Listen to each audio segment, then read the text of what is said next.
अस्सलाम वालेकुम। कैसे हैं आप सब? उम्मीद करती हूँ खैर आफियत से होंगे। तो बच्चे, आज का हमारा टॉपिक जो है वो है एलिमेंट्स। आज हम एलिमेंट्स के बारे में पढ़ेंगे। आप सब सोच रहे होंगे कि हम लोग ब्रांचेस ऑफ केमिस्ट्री क्यों नहीं पढ़ रहे। तो मैं आप सबको बताती चलूँ कि हम लोग ब्रांचेस ऑफ केमिस्ट्री फिलहाल इसलिए रीड नहीं कर रहे क्योंकि बच्चे ब्रांचेस ऑफ केमिस्ट्री में वर्ड यूज़ हुआ था एलिमेंट्स और कंपाउंड्स और एटम्स और इस किस्म के वर्ड्स यूज़ हुए हैं। तो अगर आप लोग ऐसी टर्म्स पढ़ेंगे तो अगर मैं आपको बताऊंगी तो ऑब्वियसली आप सब कंफ्यूज होंगे कि ये सब क्या है।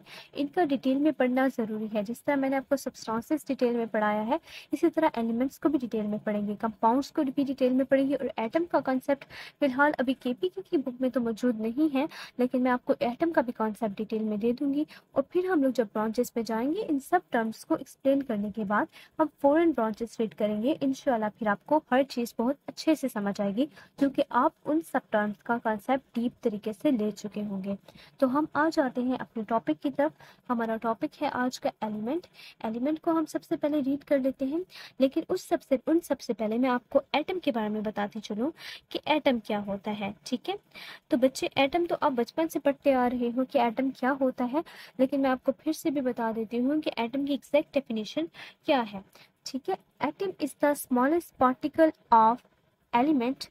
ठीक है, atom is the smallest part of element that can take part in a chemical reaction. सही, वो स्मॉलेस्ट पार्टिकल एलिमेंट का जो कि किसी भी रिएक्शन में पार्टिसिपेट करे उसे हम क्या कहते हैं? एटम कहते हैं। एटम क्या है हमारे पास? स्मॉलेस्ट पार्टिकल है। ठीक है, एटम हमारे पास क्या है?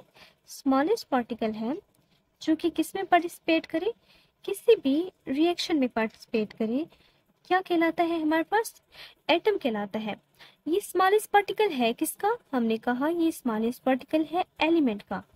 ठीक है, यहाँ तक आपको समझ आ गई होगी कि मैं आपको क्या एक्सप्लेन करना चाह रही हूँ कि एटम जो है वो स्मॉलेस्ट पार्टिकल होता है एलिमेंट का जो किसी भी रिएक्शन में हिस्सा लेता है, उसको हम क्या बोलते हैं? एटम बोलते हैं। एटम का मैं आपको थोड़ा सा स्ट्रक्चर समझा देती हूँ, उसके बाद हम लोग आगे मूव करते हैं। ठीक है, तो छोटा सा स्ट्रक्चर बना लेती हूँ। ठीक है, इतना डीप नहीं जाएंगे, आपके लेवल का ही पढ़ेंगे क्योंकि फिर सेकंड चैप्टर में फिर एटम का जिक्र आ रहा है तो वहाँ भी हमने पढ़ना है। रदरफोर्ड एटॉमिक मॉडल, नील बोहर, वहाँ भी रीड करना है। तो बस ये मैंने छोटा सा एक एटम बना लिया है। अब इस एटम में क्या होता है कि ये एक, फॉर एग्जाम्पल, ये एटम है। ठीक है ना, ये एटम है हमारे पास और इस एटम में जो इसका दरमियान वाला हिस्सा है इसको क्या बोलते हैं? इसको बोलते हैं न्यूक्लियस। ठीक है, ये न्यूक्लियस है।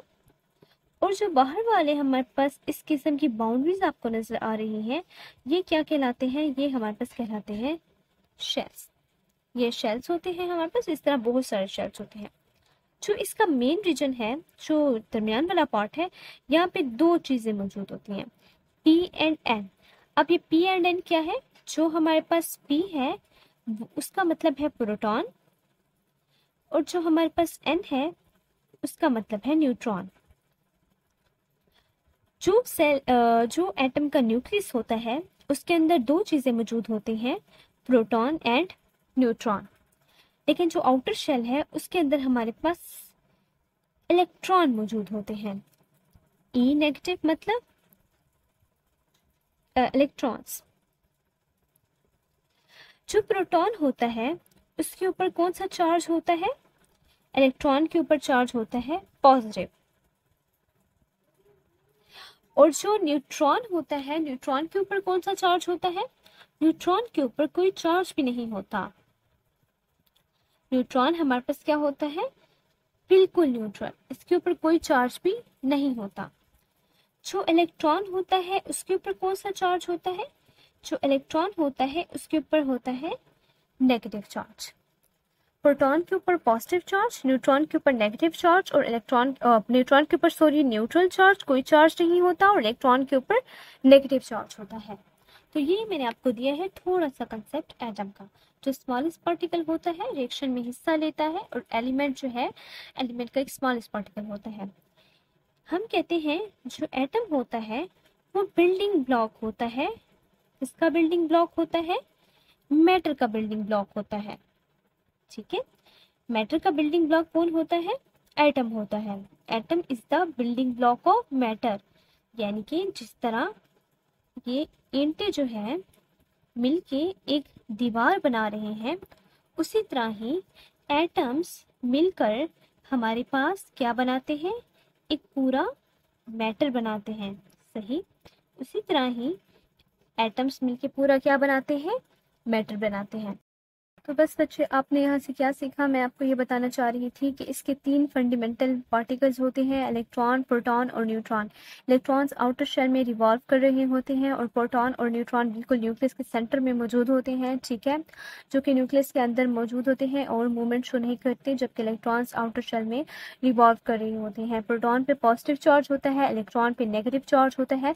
अब प्रोटॉन और इलेक्ट्रॉन जो है, प्रोटॉन पे पॉजिटिव चार्ज और इलेक्ट्रॉन पे नेगेटिव चार्ज होता है। अब हम ये कहते हैं कि जितने प्रोटॉन्स न्यूक्लियस के अंदर मौजूद हैं उतने इलेक्ट्रॉन्स जो हैं वो शेल्स में मौजूद होते हैं। अब दोनों की अमाउंट इक्वल हो जाती है तो ये दोनों एक दूसरे के इफेक्ट को कैंसिल कर देते हैं, यानी कि जितने प्रोटॉन्स हैं हमारे पास, प्रोटॉन्स उतने ही इलेक्ट्रॉन्स बन जाते हैं, जितने पॉजिटिव चार्जेस उतने नेगेटिव चार्जेस।